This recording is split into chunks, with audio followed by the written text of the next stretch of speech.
Hey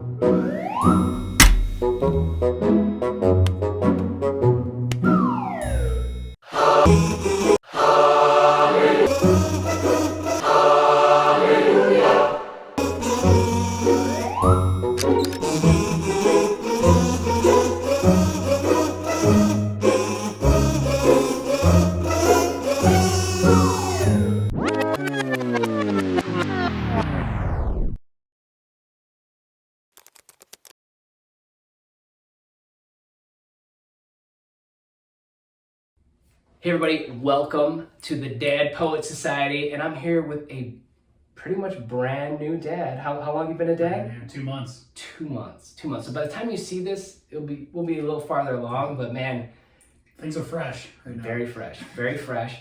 And it could not be more perfect because we'll let you get a little more into the story of how you got this sweet, cage fighter sling that you got going on. But dads, there is zero excuse why you can't be a better dad, an awesome dad, when this dude's doing it with one arm tied, not behind his back, but kind of like to his back kind of thing.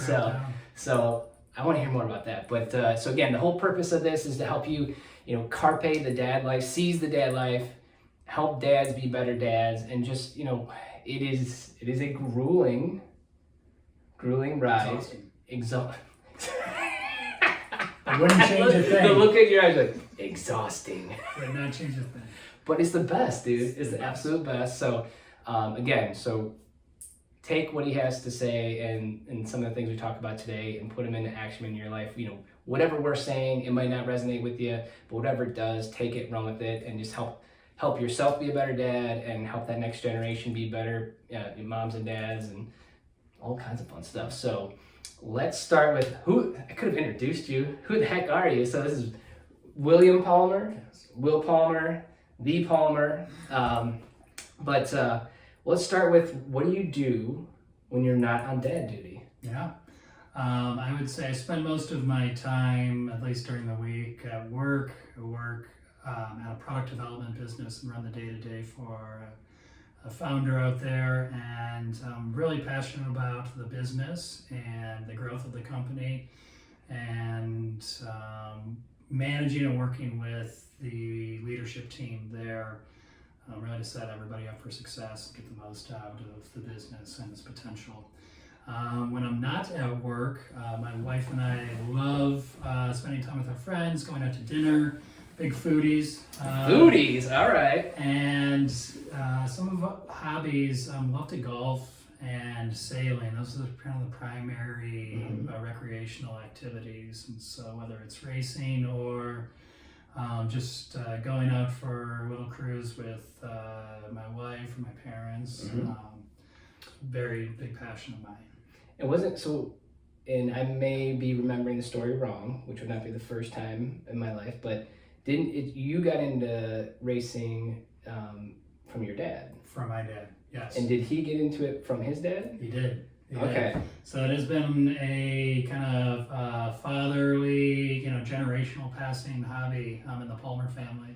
Yeah. For sure. So my dad has been sailing for over 50 years, and is really one of the local legends in the sailing community. But he started sailing little sunfish sailboats with his father when he was 10, 11 years old. Yeah. And so it's really been a big part of our family growing up. That's awesome. Yeah. Very cool. Yeah. It's a little bit of legacy going on. Yes. Little foreshadowing of what the rest of our conversation is going to be. So that's awesome, though, dude. That's very cool. Very cool. So all right, so you got that. Anything else that comes to mind when you're not on dad duty that you're like, hey man, I gotta get into this, or gotta get more into. I'd say the only other thing is love, working out and just kind of a wellness practice. I think we've talked a lot about in an earlier life. Life was very much way out of balance. Where doing investment banking and consulting, it's easy to get caught up in 18 and 20-hour days, and you're not taking care of yourself physically or mentally, emotionally, and it was through going to a prior employer and helping manage and operate a startup for two entrepreneurs out in Austin, Texas, that I really learned the importance of wellness and taking care of yourself. The business was focused on selling nutritional products for the keto diet. And that company, it was like everything was about getting proper sleep, proper nutrition, and all the cascading positive impacts it has on your mood, your energy, the longevity of your life, the relationships in your life. And so wellness and taking care of my body and eating right has always, the last probably 4 to 5 years, has been another big part of my non-dad life. Yeah, but it's wild how even in our non-dad lives, right? Like when we've known each other since we were little. Yeah. But like when we reconnected, yeah, man, it was just like, oh, dude, I got this biohack, this life hack, this sleep. You know what I mean? Like we're like every time we see each other, like, oh, dude, you gotta try this, da da da. Right. And but just, I guess that this is a perfect transition into my next question for you would be, you know, how did becoming a dad change your life? So like 2 months ago, right? Right. Just boom. So first I said, you know, I'm gonna be wearing something that you can only appreciate now that you have a daughter. I had 3 younger brothers. I still don't know how to talk to girls. I didn't have a sister, you know, all that, but like now, dude, everything unicorn, pink, like my daughter Julia, man, and she gave me this little purple bracelet, and it's like it just brings me such joy. So I guess for you, just, you know, getting into all the elements of how your life changed, but I guess how are you still keeping those wellness and like, so obviously sleep is a struggle, and like when you're on someone else's eating schedule, how do you eat well and all that? So I guess like, what's that been like? How have you been able to kind of keep that part together? Yeah, you know, I'd say that's probably been the biggest change and adjustment since becoming a dad. Is I am a very regimen, routine first, like wake up at the same time every day, go to the gym at the same time, eat, you know, very like repeatable routine diet. At the same time, everything was a part of a routine daily. And that routine is now, as you said, at the mercy of my beautiful daughter. And so I think, you know, just adjusting to the lack of kind of a predictable daily routine and structure. And, you know, things are going to happen, life's going to happen, and just being able to roll with the unexpected. I mean, this tying into this thing here. So let's go there, man. So all I think, the unexpected. Right. So this was a week before my daughter was born. Was rock climbing at a gym. Well, that's hurrah, right? Not advisable. I'm dead soon. Let me get this out of my system. You know, just real quick. Right. So not advisable right before you're having a newborn. But slipped and tried to catch myself and ended up tearing my pec muscle. Had to get reconstructive surgery then 2 weeks after my daughter was born. And so that was one thing that, I mean, talk about throwing off your routine. Like there has been no like normal gym routine, or I can't even brush my teeth normally, you know. And so I always kind of try to look for like the message and the learning and everything. And that was like, I think it was great preparation for what the kind of unexpected, unpredictable nature of being a parent was. It's like, life's gonna happen, things are gonna turn out not your way, you're just gonna have to adjust and adapt. And that's certainly what I've had to do with having, you know, being one-armed for the last 6 weeks. So it's like, if you wanted to see kind of a physical representation of parenthood and what it's like boom. It's like no matter where you go, you know, it's like but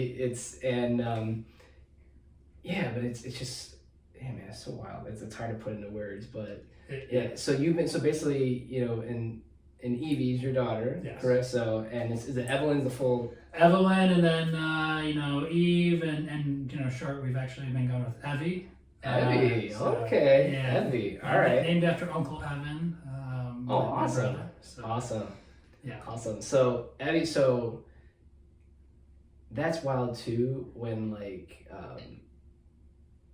it's like once the baby's here, like you're like, okay, we're gonna call her this, Yes. and then you like actually, in the moment, holding her, loving her, like just like you're like Evie, Evie. It's so just kind of because we were thinking Evie, and I was just like, I look at her, I'm like, it's gonna be Evie. All good. I like Evie. I like Evie. That's so cool, man. So what else changed? Like, I remember the first time I held JJ when he was born, and just like I was stressed out, and like we kind of talked about this too, because we're very much, and I'm not trying to speak for you, but I know left to my own devices, I would go to work, and I would die there, because it's just like, oh, we could do this. Like, it's always about, works in a good way is like this video game where I'm always trying to beat the level, right? And get to the next level and level up and blah, blah, blah. And so just kind of, I guess, for you, did you have I had that stress of, well, once I become a dad, am I going to suck at work? Like, am I going to not care anymore? Right. And the first time I held JJ, like the voice in my head was like, I got to do more. Yeah. I got to do more. So, just what was kind of that experience like, transitioning from, again, being a very business career focused, very driven dude, to now I'm a, what kind of thoughts were you having about that? And then what actually happened when you held Evie for the first time? Yeah. No, I mean, that was an incredible moment. My wife had a C-section, and so the baby, they handed her to me first. And that moment was unlike anything else, that kind of love you feel and experience for the first time. It's just like nothing else matters, and it's just like everything's just quiet. You're totally present. Like, I can be very, running around trying to do a million things, thinking about a million things, but it's like everything shut off in that moment. So it's just incredible feeling. But have the same, kind of internal battle that you mentioned, right? Like, left alone, like I would just be working all day, and even if it's not at the office, like still plugged in an email, doing things like back at home at night, and like, because again, like that's where I feel and felt like I can be of most value. And like even before my daughter came, it was, well, right now it's like, let me just work to create the best future and most secure life for my wife and I. You know? And so, but you realize that the importance of, being present, being in the moment, and just spending as much time as possible, and kind of really reinforcing that balance. So, going to work, but then coming home and like shutting down and being present. Like I look at my daughter now; she's she's 8 weeks yesterday, and all right, just looking at. Time out. Sorry. Before you were a parent, before Evie was born, did it always like, for me, and I got this feeling from a lot of people, like, if you didn't have a kid and like people are like, oh yeah, they're 7 weeks today, or they're 8 weeks, you're like, why did you just say 2 months? Or like, why? What's the big deal with these weeks, right? Like, oh, week 6 weeks, but it's like, you so realize. I mean, there's for me, it's like, I talk about like, how your life changes, like. We think in weeks because it's like, oh, when you get to week 6, they're gonna start sleeping better, or every week is like a lifetime. So it's like it's every week's a milestone. I totally get that though. Like you don't appreciate, the metrics of weeks versus months or years. So, but like speaking to that is like that's what I was gonna say is like. I'm brand new being a dad, but it's already like I feel like. My daughter's completely different. She is completely different, but she looks different. Like she literally weighs twice as much today. I just had an appointment this morning with her than when she was born. And so it's like, every single day she looks different. She's becoming more aware. And so being present for each of those days and weeks and moments has been like, something that had been very much prioritized. And I think the other thing that you realize, right, is like, boy, I thought I was so busy before the baby, and like I had no free time. And then you look back and you're like, I had all the free time in the world. I just didn't appreciate it. So, I think it forces you to become very efficient with your time, prioritize things, and so that you can, very much be present and focus on that family time at home. Is there anything that, like, I know for me it was more like stuff around the house. Yeah. Like an example is I had a basically I got like this motivational picture in a frame, right? It was sitting on the ground in front of where I was gonna hang it. I don't know, man. It could have been 2 years. Yeah. Like I remember we came home with JJ, and again, talking about like you don't know what day it is, you don't know what time it is, because like you're up, you're sleeping, like, and when you do like doze off, you wake up and like, has it been 10 minutes or 10 hours? Like where am I? You're kind of like just in this new parent blur. But I'll never forget, man, like that next day. So basically the first day of JJ's life at home, I was like, I gotta hang that picture up. So I just went up. And like it's like oh, he's napping. Yeah. So you're just like zoom, just like you're just like gotta get this done. Like, so is that kind of become 100%. Your world too, where you're just like, I got 40 minutes maybe, and we just well, after too much time, you have more opportunity to procrastinate. I had forever, so I just never did it. Right. the days of having forever are over completely, and so no, I do find myself. Yeah. The days of having forever are over. Yes. So get that task done now while she's sleeping or mom's holding her. Oh, that's awesome. Yes, which is it's a good thing, man. Yeah. I think it's like, what a reality check. You know what I mean? What a way to get true perspective on life, right? Is you just have that next, it's like everything becomes more about that next. I don't know if like you consciously do it, but it is wild how you have that instinct, right? Where just, and I'm not trying to get too, I don't have a science background, I don't have about, whatever, but like, it's like, end of the day, take a step back, like humans, yes, we are the smartest animal, the most evolved animal. We're still animals, right? We still protect our young, just kind of more instinctually and all that, but it's just wild how you just start going into, like, everything just means so much more, and every decision, it's just like there's so much weight to it. Oh yeah, you didn't have before. That was one thing that I just remember, like day 2 or day 3 in the hospital, being like,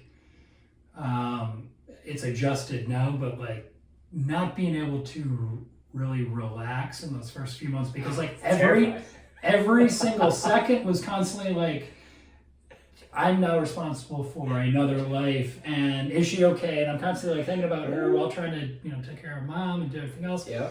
But there's so much more weight. Everything's more elevated. That feeling, and you adjust and you adapt, and that's the other learning, right? It's like even 8 weeks in, like my wife is so incredible, such a rock star with all that she manages and gets done, and like we were like, how are we gonna get through this? Like when we were in that first week, and you just start adjusting and adapting, and you get through it, and you look back and you're like, I figured it out. Like, so you adapt. We all adapt as animals and species. Yes. Well, and last I'll say on this, what we can plot. This is wow. You're taking me down memory lane. Yeah. But this is like it's so important, to like, for all of you watching this, like, take this to heart, but like, it's like, I don't know, you're not trying to like scare people, right? But it's like, it's the absolute best thing that I've ever experienced. But it's just like, it's a whole nother level of life, and it's the gravity of it is very, very heavy. But the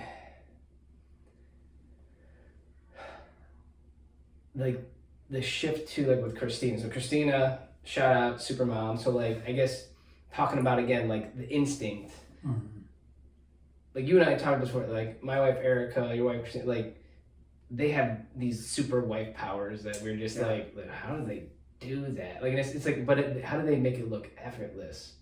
you know, it just boggles my mind. So how has that been too, where I remember like, so Gary, after Amanda had Quinn, he was just like, he's like, man, after experiencing childbirth, he's like, it's not that he didn't respect Amanda before, but he's like, I have whatever Amanda wants.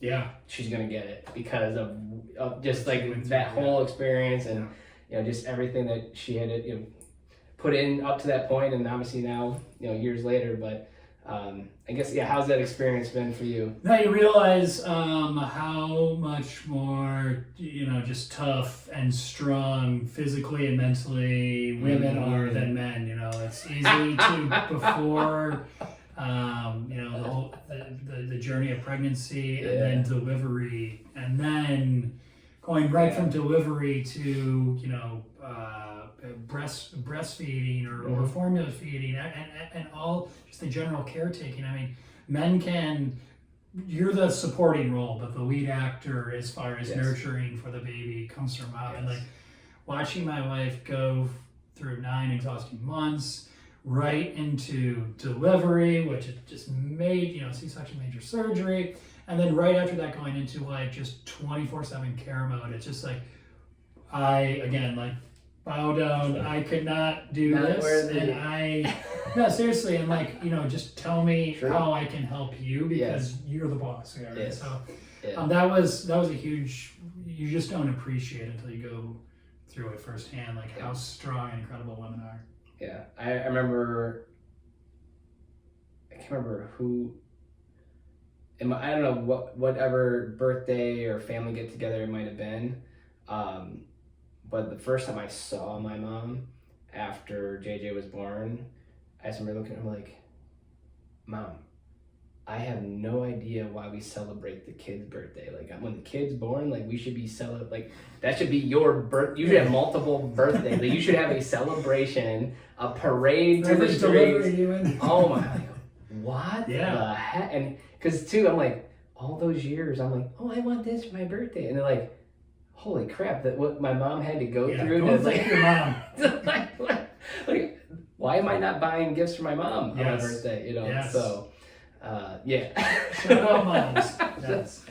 Oh my gosh! Get on your birthday. Get your mom or the mom in your world a gift and a thank you for sure. So, but well, cool, man. So obviously life changed a lot, and it's been a wild 8 weeks. So I guess in the last 8 weeks, what are some of the things you love most?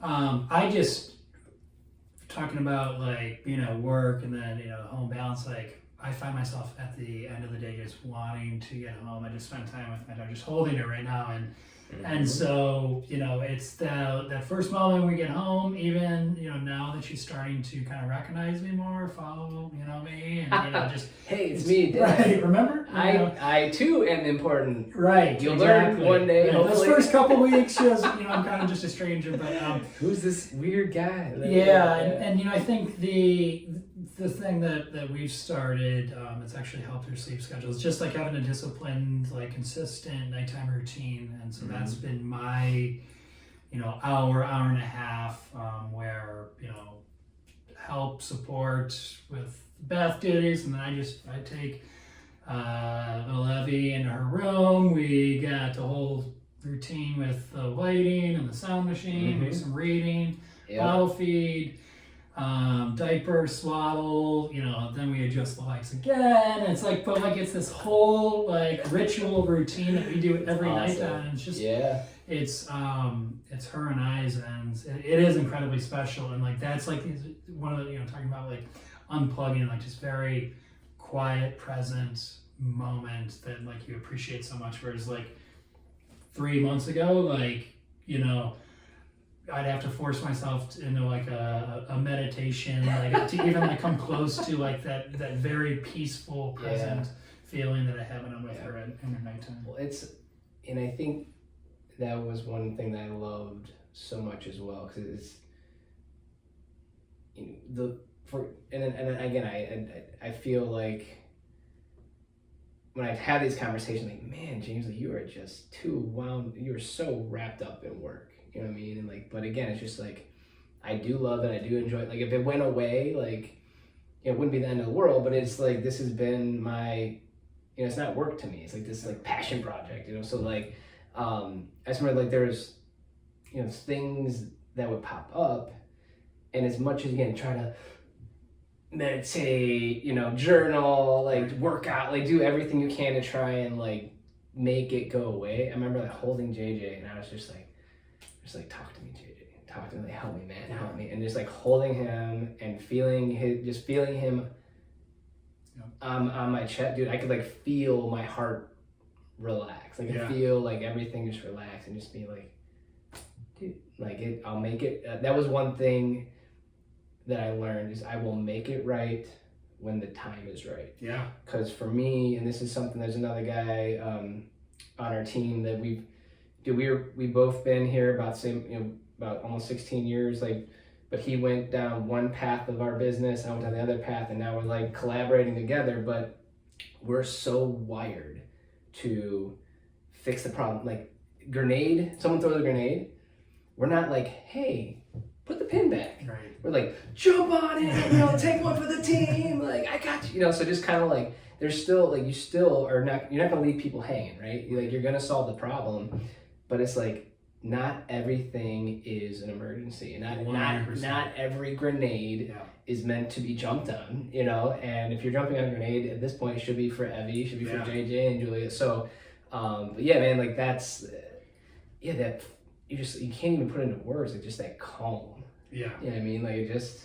that perspective and like what truly that ability to truly prioritize. Like I thought I had that skill before, but again, like, is this more important? Like, should this make me late to my daughter in that routine that's consistent, that like is our time? Like, that's kind of the lens I put things through now, and it's amazing the things that I used to think were like, oh, this is critical to get done now. It's like, no, I can absolutely wait till tomorrow or even next week. This could technically it'll still be there forever. You know what I mean? Like exactly. There are things, you're talking about, like there's certain things you're like, oh, I got forever to do that. Right. And then in that element, like, well, there's no more forever over here. But then like, you said a lot of the other stuff, you're just, technically this never has to get done. Yeah. This is just, it's on my to-do list, so I have to do it. I have to cross off the list. I have to achieve greatness. Right. So, well, and, I think like, not to go into like the business side, but like what it has done, it's forced me to empower more of my team and kind of that next level of managers to cover things. Whereas, like, again, that same thing, like high urgency to solve problems and do so with immediate, speed, like do it like very immediately. But now it's like, hey, you know what? Person A and my team, I think this is a great opportunity for you to learn and develop, and like, how would you think about solving this problem? So that's actually been like an indirect positive, like from me trying to prioritize that family time. Is like, I think it's enabled and empowered the team below me a lot more too. That's awesome. Yeah, that's awesome.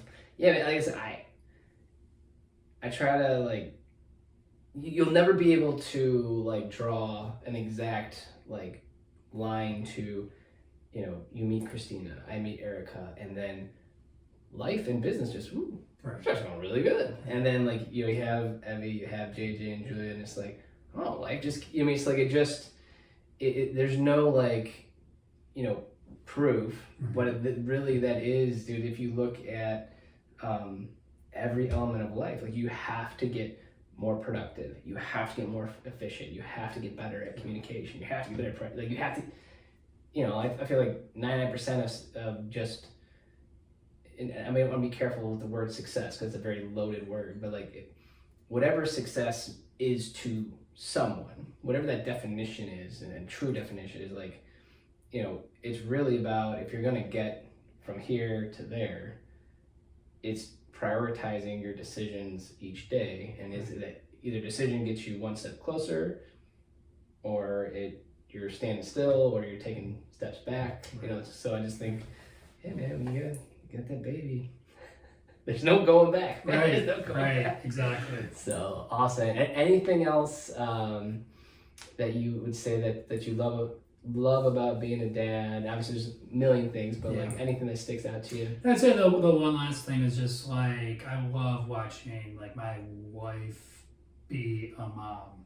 I mean, Yes. it like Yes. takes your love for your partner like to a whole Mhm. nother level. Like seeing Yep. again, obviously the strength and toughness she has, but like the care and nurturing. I mean, it's like I can watch that all day, Yep. and it just like I said, just makes me love her to a whole nother level. Yes. So There's like this admiration, dude. Like it just Yeah. like it's they're real life superheroes. You know what I mean? Absolutely. So Absolutely. so that's the whole Dad Poet Society. I guess what's our purpose is to be the best sidekicks we can be. Supporting role. Be the best sidekick. Well, I would tell people in those first couple of weeks, I'm the janitor and the short order cook. You know, it's you are totally there to just clean things up, do chores, take care of mom while she takes care of the baby, and then you know, as baby's able to take a bottle and you know operate for a little longer time away from mom, that's where you can kind of have some more direct support, but support mom as much as you can in those first Support days. mom. That's last thing real quick before we jump into the next question here, but we at work have been doing like these optimal schedules for a while, and we're revisiting it with one part of our team, and I just kind of made this kind of quick questionnaire, and because I always ask the team, but I'm like, go home or at least call your family and talk. You know, I was like, Magic Wand, no restrictions. Like, what's the perfect Monday? Yeah. What's the perfect Tuesday? Yeah. And, you know, and Erica, she filled out ours. And I thought I was this, like, super dad because I was, like, taking JJ on a date. And then the next one, I take Julie on a date. And just, like, it was important to get that one-on-one time and all that. But I'm like, oh, man, I'm the best husband and dad ever, right? You know, just, the ego loves to, you know, just tell you how great you are. But but on there, man, was time. Like she loves us. Yeah. But she like just space time to herself. So it's like take both kids on a date. So like just think of like, you know, dude, it could have been our entire marriage and my entire time when these kids are little, and I could have been screwing that up. So just kind of like talking about like creating space. Like it's hard because you want to be with them, but like they need that stuff. They're just their time. They're just constantly bombarded with everybody needs everything, right? Yeah. And I think like the magic words that have won favor with Christina the most is when she goes out to even running errands is a break for them, and so it's just like, but when she checks in, everything's good. Take your time. Take as much time as you need. Like she loves that, and so. But I think it's very important because I mean, again, we go to the office. We as husbands and dads go to the office. Right? Those first couple of months, I mean, my wife can barely get a break to go to the bathroom, and so it's like when you come home, like just as much as you can free her up and let her know, like check in on her, like it's so important, important. And it also brings up like, with this, the concept of the perfect day and the survey, like one thing that was super helpful for my wife and I was we made a helpful, unhelpful list. So like, I don't know how to say it again. Yeah. Very good. So write this down. Steal this. So before your child is born, ask your wife to list out all the things that are helpful post-pregnancy and what are the things that are going to be unhelpful. And boy, the list was very long and very detailed that I got, but it made things incredibly clear, like things that I didn't realize. Again, like I thought I was being helpful, but it really wasn't as helpful as so like just asking for that honest, like very specific detailed feedback was like, and made me so much more valuable to the situation. And then I didn't realize all the things that I was doing that were like very annoying and were going to be more pronounced when she was recovering from delivery and trying to get back on her feet while taking care of the baby. So helpful, unhelpful list. All right, we're gonna steal that for sure. So that leads me to my next question. How do you want to be remembered as a dad? So we got the helpful, unhelpful list. So that's a good start, right? Right. It's gonna be. I want to be helpful and remembered as helpful. But like, what's kind of your vision when it comes to that? I think in general, right, it's just being present and, I just remember doing sports and activities with my dad and traveling all over the state.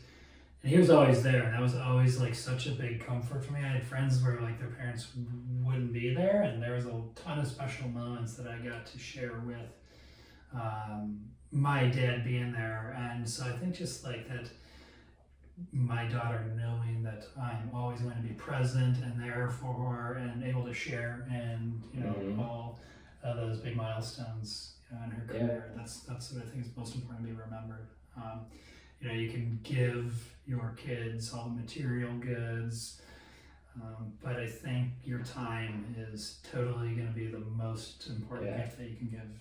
Yeah, dude, that's what's wild. And dude, even looking, I got buddies that their parent, they don't even like their parents. They don't want to be associated with their parents. They don't. I mean, like it. I guess the irony of it is like they learn. There's things my mom and dad, like their kind of quirks and habits that I'm like, okay, I don't want to be like this. So like you learn a lot from your like what to do and not to do for your parents, like whether and two, like there's so much that I know that like so many moments I'm like, did I just scar JJ and Julia for life? Did I like what was I doing this? Like there's no like script for like okay, this happens and then so you're just like trying to like do the right thing. But it's people crave, even if it's a bad parent, they crave that relationship. Again, go back to like instinct, right? Just who we are, as instinctually. So just kind of, no man, I think that's super important. It's just like the time you can't, that time with your dad, time with your parent, like it's just, there's nothing else that can replace it. 100%. So I like that. Yeah. Very good, very good. I'm trying to think, what else, man? So when we present.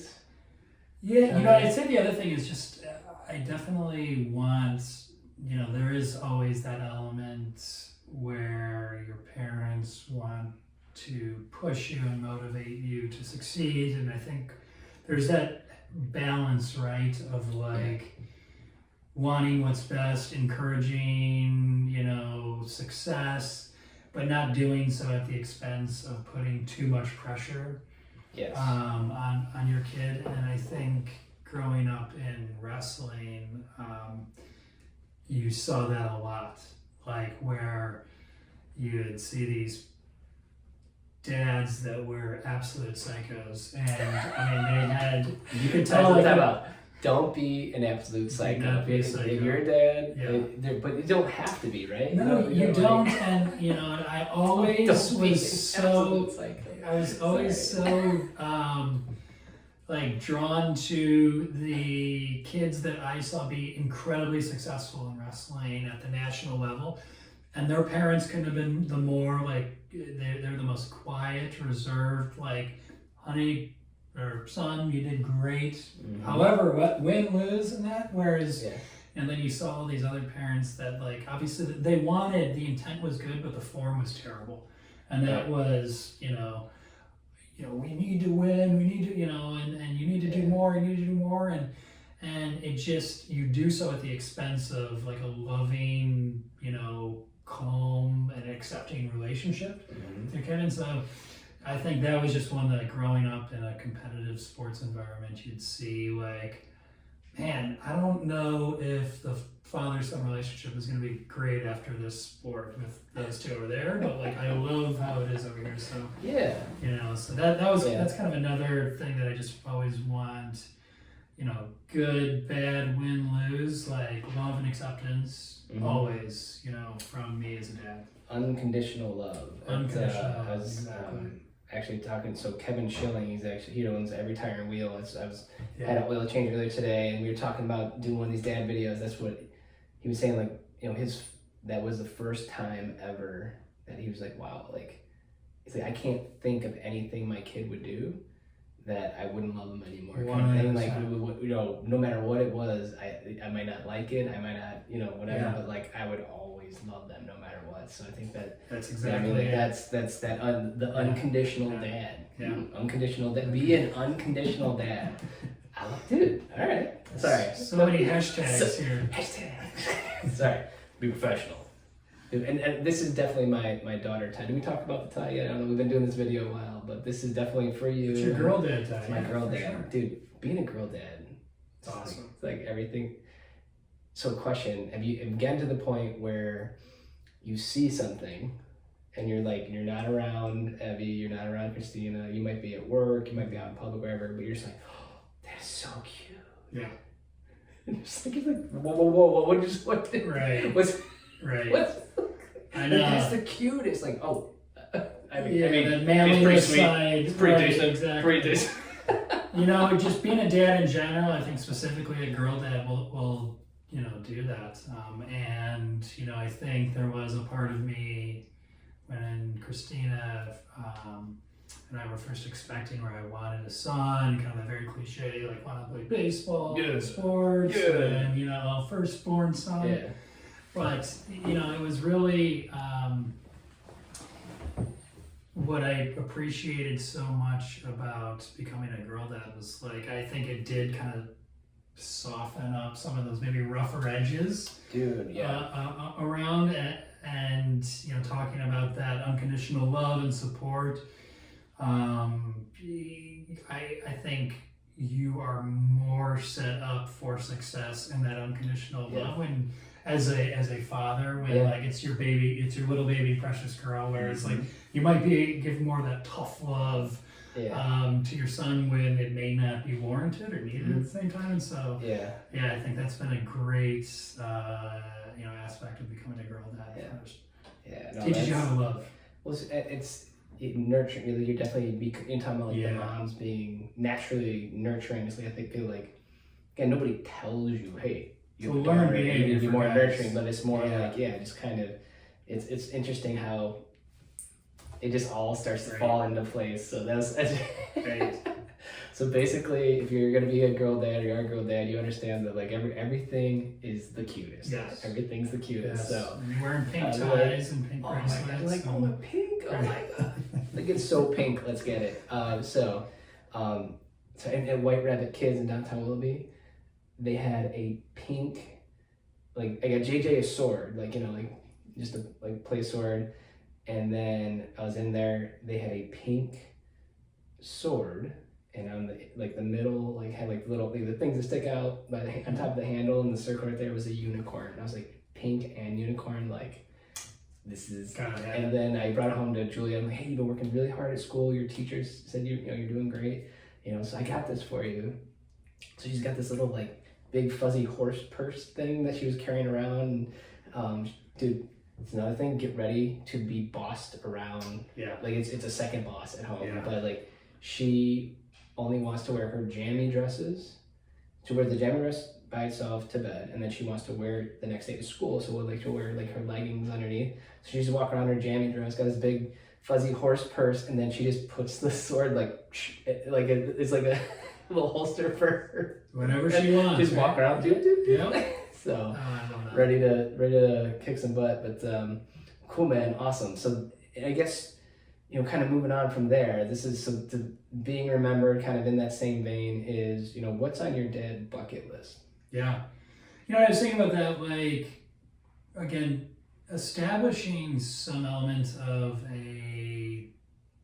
something that's ours, like me and Evelyn's, you know, that hobby or activity. And I would love for that to be, although I don't want to, you know, be the overbearing dad and pressure that, but like, I would love for that to be sailing. Golf and sailing. Right. Golf while we sail. Right. Sail while we golf. Exactly. But it's okay because it's our thing. It is, yeah. It's that I totally I love this, so you should love this. Now, but, you know, if she's into it, that's awesome. If she's into it, I would love for sailing to be our thing. That's my dad and I do a lot of races together, and it's really like my dad skiing with, you know, my other brother, and, you know, travel with my third brother, and so It's like having that own special, like unique activity and hobby that turn I can do, and if it's sailing, that would be like a dream for me, Yeah, and so again, so hold on, remember this moment because too, like I remember, I think you and I, it's like we weren't like necessarily like we weren't the cliche jock where that's like all we were was like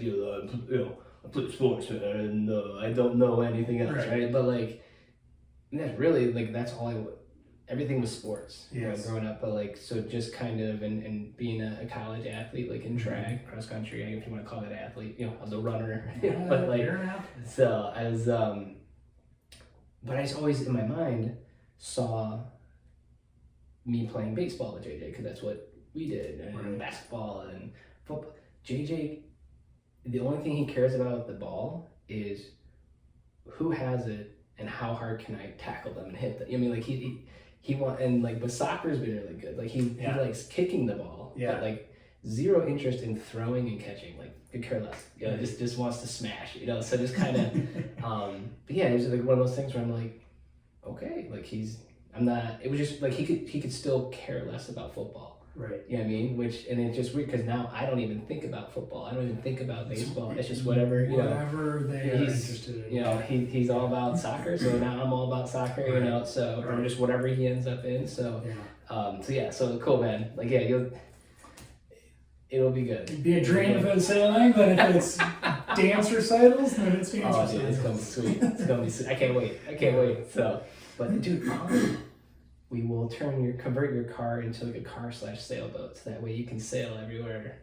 I think that'd be great if we could do that. There you go. All right, cool. It's on the bucket list. We gotta make it happen. So awesome, man. Well, cool. Well, to wrap things up, what's your obviously you're 2 months into 8 weeks. Yeah. And the number 2 does not do it justice. I think that's why you have to go. We've been 8 weeks, not 2 months. Right. 8 weeks of a week and a day at a time. Right. It's about 24 hours at a time. We gotta make it through. But like, what's your dad mantra? Like, it's like whether it's a lyric, a poem, a saying. Like, what's been kind of your thing? There's this poem that our CFO, a colleague of mine at work, gave me before I got married, and it's called "Moments in Life." And that one's always stuck with me because, again, it's very easy to get caught up in the rat race and work and success, but the kind of summary or thesis of the poem is like, it's really going to be the birthdays, the weddings, the funerals, even like all of those moments, good, bad, happy, sad, are going to be like the ones that really add substance and purpose to your life. And so, appreciate, prioritize, those moments, because it's again, there was a time in my mid-20s where everything was so out of balance, and even just living downtown, my parents are out, in the east suburbs, like would go, months without seeing them because it was all about work and what I felt was so important. And I'm sure there were some moments with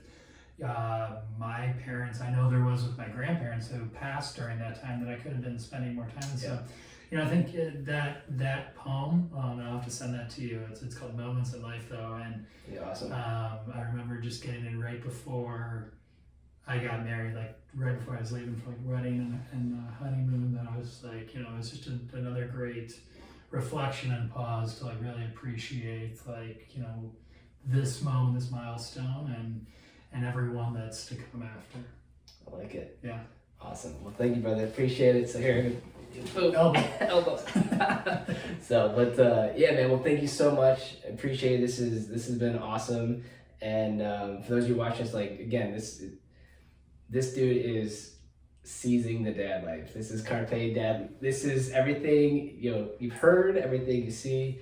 Doesn't get more real than this. I'm definitely still in the helpful, unhelpful list. And a whole bunch of stuff I'm gonna steal. And I look forward to checking out that poem. Thank you, and thank you for doing this. I think this is awesome.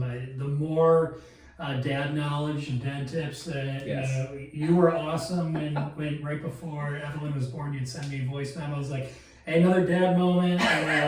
day got upended, JJ was sick, I had this whole day, and it's gonna happen, you know what, it's great. And so I think the more knowledge sharing with content like this is awesome and gonna be super helpful to future dads. Well, so thank you. Thank you. It's all good, man. So we'll keep passing it on. So thank you all for being here. Carpe the dad life. Be the best dad you can possibly be, and that unconditional dad. Unconditional dad. Dude, we're gonna.